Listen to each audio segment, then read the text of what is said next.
démocratie liquide, c'est de pouvoir... c'est un peu un mélange de démocratie représentative et de démocratie directe. On peut voter, moi je peux voter directement pour un projet de loi, pour quelqu'un, ou alors je peux dire, bah, écoute, je fais confiance à telle personne et je lui donne ma voix, et lui sera je sais pas, sur le sujet de l'éducation, j'aime beaucoup ce qu'il pense, on est d'accord, donc si c'est sur le sujet de l'éducation, il pourra me représenter.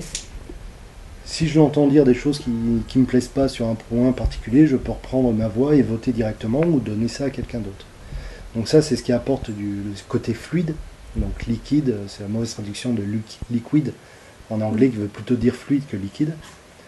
Mais techniquement, ça ne peut exister que si on a des outils informatiques et notamment Internet pour faire ce genre de choses. Concrètement, on ne pourrait pas tous aller à l'Assemblée nationale et dire non mais ça je vote et puis ça je donne mon bulletin de vote, je rentre chez moi, puis le lendemain je reviens filer ça à quelqu'un d'autre. Voilà, ça c'était pas possible avant Internet.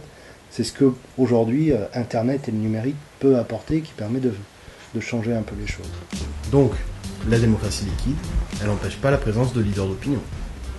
C'est aussi pour ça que j'ai dit que c'est un mélange de démocratie directe et de démocratie représentative. Je pense que s'il y a des leaders d'opinion, c'est qu'il y a peut-être des bonnes raisons qu'ils aient nos voix. Et comme on reste dans quelque chose de... Je veux dire, s'il y a des leaders d'opinion qui sont transparents, qui font tout ce qu'ils disent et qu'ils font exactement ce pourquoi on a donné la voix, bah, je dis ok, moi je signe, en vrai.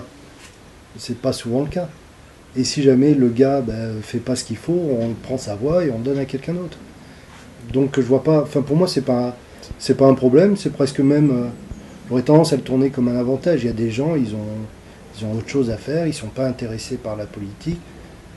Je prends toujours l'exemple d'une colocatrice que j'avais qui, pour les élections, elle votait Parti Socialiste. Voilà. Ou mon grand-père qui votait UMP. Alors, il votait UMP parce que De Gaulle. Voilà, c'était son seul intérêt.